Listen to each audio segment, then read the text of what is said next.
Good morning, friends. Today we're going to have a bit of a garden update for June and July of 2026.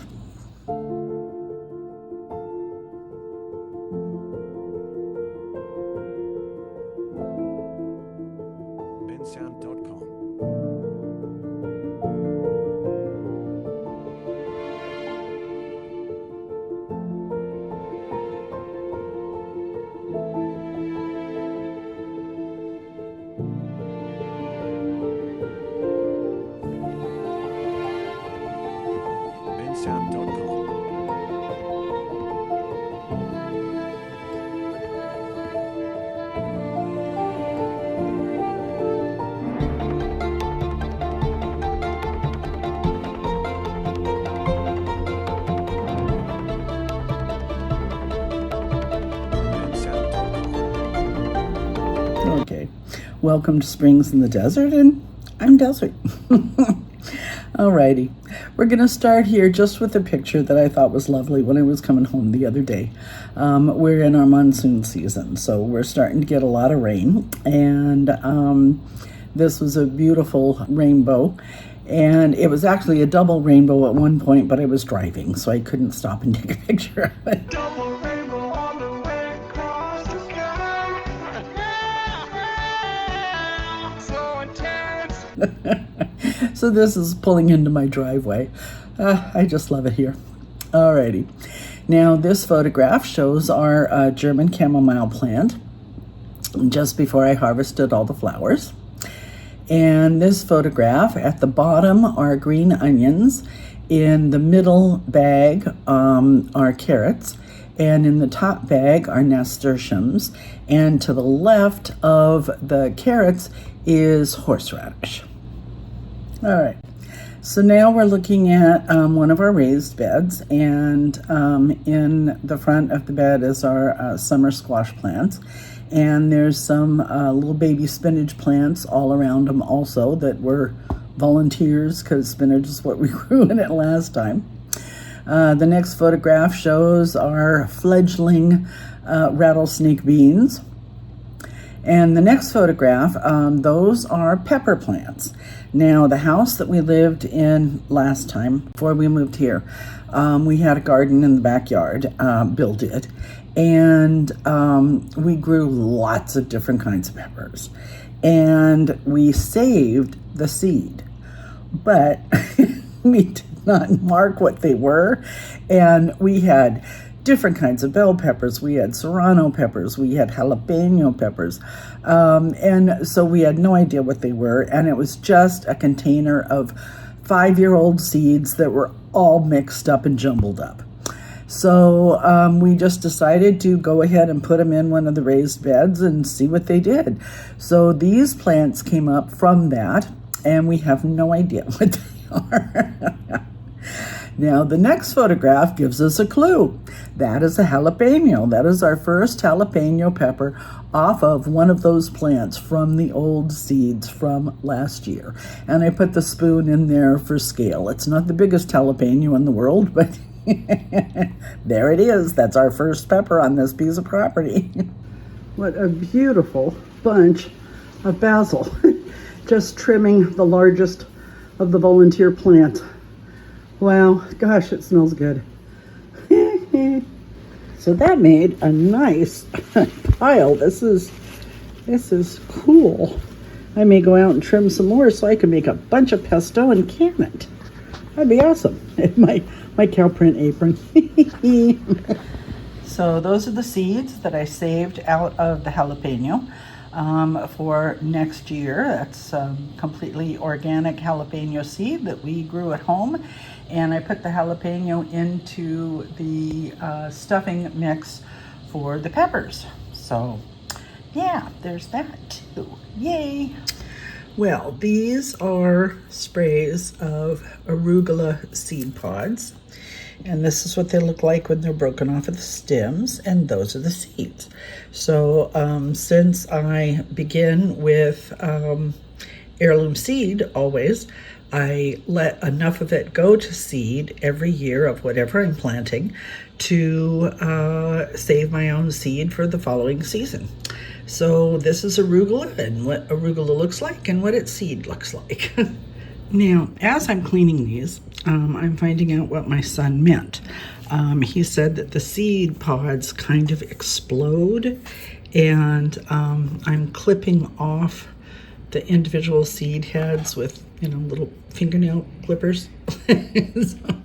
And if I touch them too hard, they just crack open and they explode, which I would imagine is a really cool survival technique, because if birds are trying to eat the seeds, then they would crack open one of those little pouches, those seed pouches, and they would get a little bit of the seed, but it would explode and spread seed all over the ground as well, thereby guaranteeing it's coming back the next year. So that's kind of an interesting little tidbit.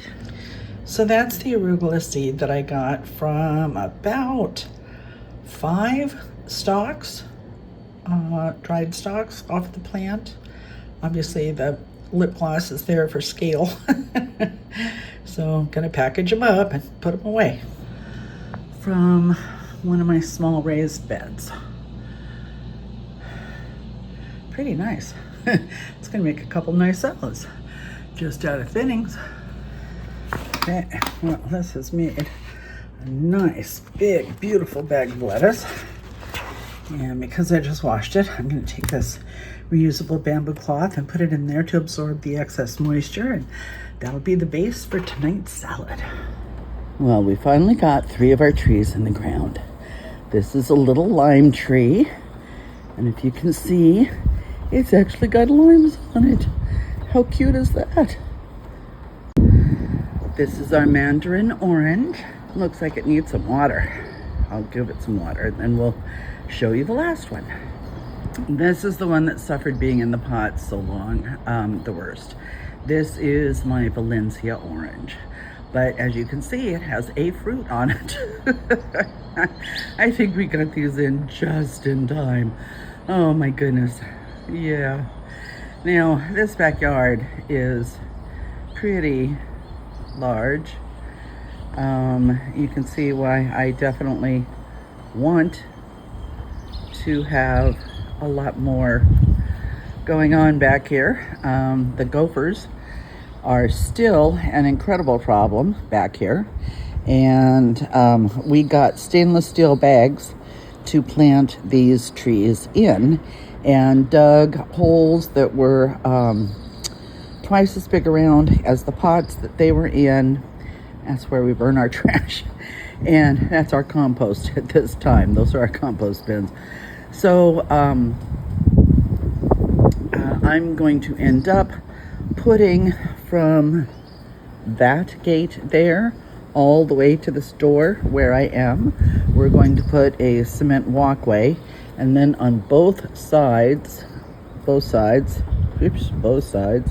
we're going to have cement decks that we're going to put raised beds on top of, so that we completely avoid the gophers and we avoid the saltwater dirt that's underneath. And we're going to leave that as a big double drive so that my daughter can get in with her motorhome. And in this corner, whoops, focusing on my hand instead of where we're looking. In this corner back here, we're going to have the chicken area, and in this corner back here, we're going to have the goat pen. So we're going to put the loquat and moringa trees along one side of the goat pen to be a windbreak and shade, and either the moringa or the loquat on the goat pen to be windbreak and shade. So, and in this area, this side of the chicken pen, we're going to have the big compost bin, which will have 3 sections to it. And over here, we're going to have the outdoor kitchen. So, on this walkway coming from the gate up to this door, we're going to have an arbor going over it, and that's where my grapevines will go. So little by little. My goodness, they look so much better already. There's the orange, you can see the leaves have lifted up. There's the mandarin, its leaves have lifted up. And there's the lime, and its leaves have lifted up also. Okay, so here's an example of our July. It's July 5th, and it's 105 degrees at more than 50% humidity in the shade. This wall, which is cement and retains coolness, never has sun on it. This is a covered patio. So, yeah. As you can see, there's a storm coming in. You can see blue sky through that, but it's getting dark and it's getting windy. Now, the reason I'm here is for the potato bed. I have sad news and good news. And we'll go over it inside. Yeah, it seems you got a storm coming in.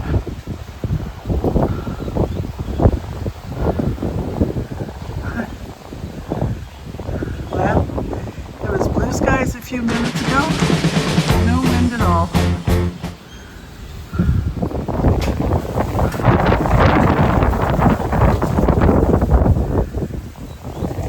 Yeah, it's windy now. Yeah, I love it.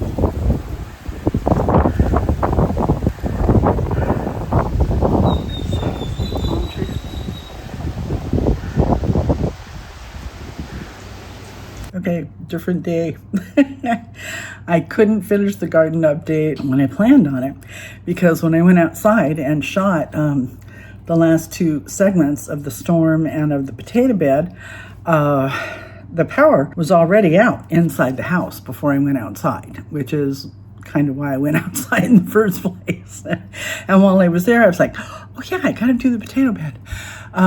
So I grabbed that footage really quick. But the power stayed out until after 10 o'clock at night. So I couldn't do it then. So I'm back today.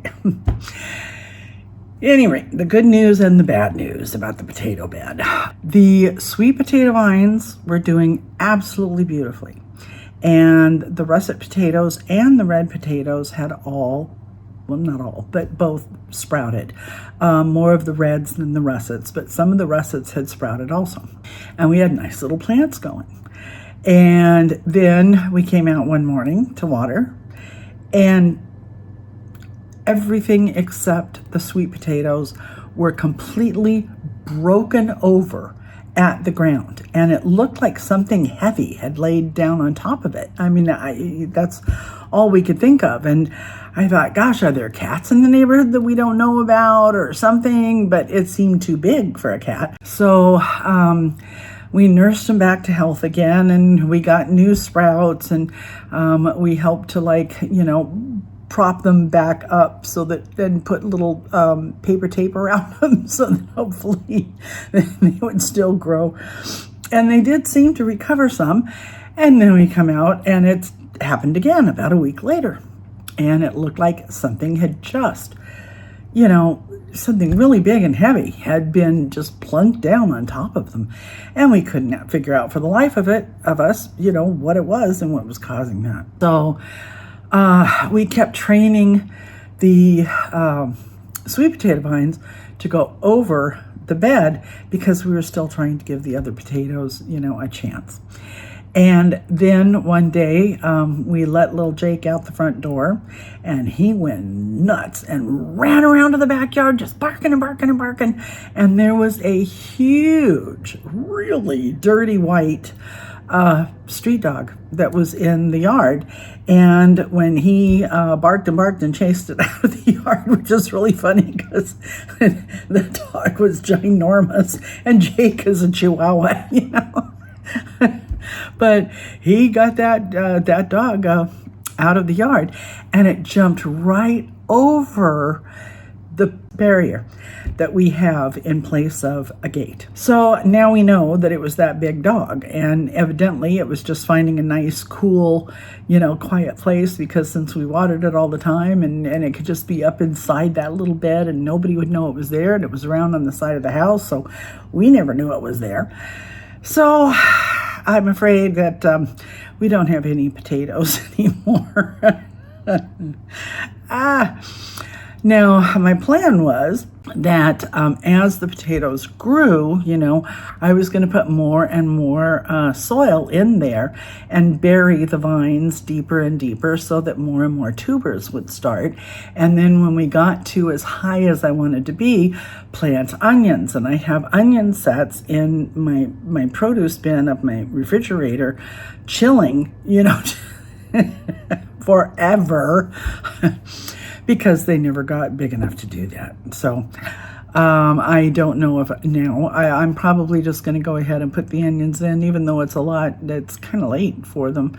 But I don't know what to do with them. Otherwise, they'll just sit in the drawer and rot. So, anyway.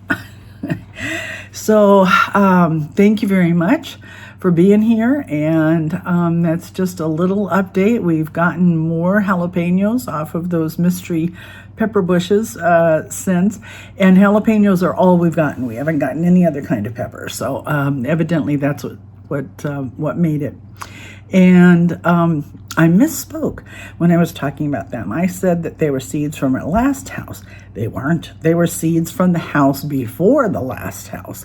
We've gone through a few rentals because people wanted to sell the property or, whatever. And so, let's see, we spent 3.5 years in the last place. We've been here a year and a half, so that's 5 years. So it was, I did say the right time frame. I said they were around 5 years old at least. So they were at least 5 years old.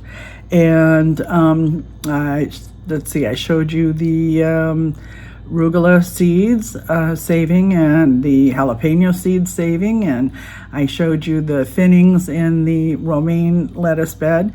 And right now I didn't include pictures of it, but we're letting the last of the romaine lettuce go to seed, to reseed that bed, and it just looks scraggly and almost dead, so it didn't really look very attractive. So I didn't include a picture of that, but that's what's happening to that bed at this time. That's it. I hope you're having a wonderful day. I hope you're blessed. Thank you for being here. Drop me a like or a subscription or a comment or share it with a friend. But basically, I'm just really glad you're here, and I just hope you come back. Alrighty. You have a blessed day. Toodles.